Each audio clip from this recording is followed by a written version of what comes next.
এক সময়ের কথা, এক ছোট্ট গ্রামে বাস করত এক গরিব চাষি, নাম হরিদাস। সকালবেলা সূর্যের আলো উঠতেই সে মাঠে চলে যেত। ঘামে ভিজে যেত শরীর, কিন্তু মুখে থাকত হাসি। হরিদাসের সংসারে তার স্ত্রী আর তার ছেলে গোপাল ছিল। এই বছর যদি একটু ভালো ফসল হয় তাহলে ঋণটা শোধ করতে পারব। চিন্তা করো না গো, ভগবান তো আছে। ভগবান যেন তোমার মনোবাসনা পূরণ করে গো। আমাদের গোপালের জন্যই সব। কিন্তু সেই বছর বৃষ্টি এলো না, মাটি ফেটে গেল, ফসল পুড়ে ছাই হয়ে গেল। ধনী চাষিরা টিউবওয়েল বসালো, কিন্তু হরিদাসের মতো গরিবদের কিছুই করার ছিল না। হরিদাস বাড়িতে চুপ করে মন খারাপ করে বসেছিল। তখন তার স্ত্রী এসে বলল, কই গো, শুনছ? ঘরে চাল নেই, গোপাল না খেয়ে কাঁদছে। তুমি কিছু ব্যবস্থা করো। চিন্তা করো না, কিছু একটা পথ আমি বের করব। তুমি একটু অপেক্ষা করো, আমি দেখছি কি করা যায়। সেদিন রাতে গ্রামের এক পুরনো পুকুরের ধারে বসেছিল হরিদাস। বসে বসে চিন্তা করছিল। হঠাৎ হরিদাসের মাথায় এলো এক আশ্চর্য বুদ্ধি। সে ভাবল, এই পুকুরের জল সে তার জমিতে নিয়ে যাবে খাল কেটে। হরিদাস রাতের বেলায় কোদাল হাতে খাল কাটতে শুরু করল। তখনই পাশ দিয়ে গ্রামের দুটা লোক যাচ্ছিল। তারা হরিদাসকে দেখে বলল, কিরে হরিদাস, রাতে খাল কাটছিস কেন? তুই কি পাগল হয়ে গেলি নাকি? এই শুকনো পুকুরে পানি আছে নাকি?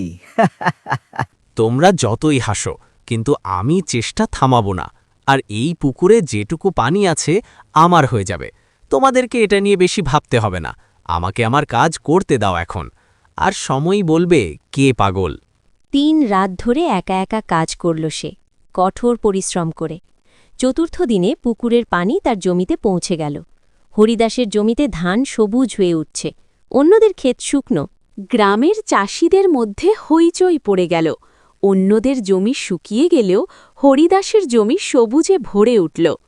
পরের দিন পঞ্চায়েত প্রধান গ্রামের চাষিদেরকে ডাকল এবং হরিদাসকেও আসতে বলেছিল। সবাই গাছের নিচে জমা হল। হরিদাস, তুই যে কাজটা করেছিস সেটা গ্রামের গর্ব। তোর কাছ থেকে সবার শেখা দরকার কিভাবে অসম্ভবকে সম্ভব করতে হয়। আমি শুধু চেষ্টা করেছি, ভগবান ফল দিয়েছেন।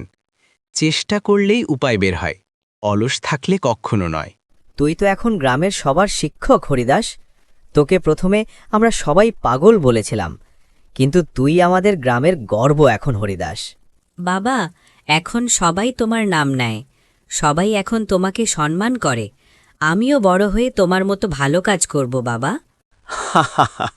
না রে বাবা, আমি শুধু শিখিয়েছি মন সৎ আর পরিশ্রম সত্যি হলে কোনো পথই বন্ধ নয়।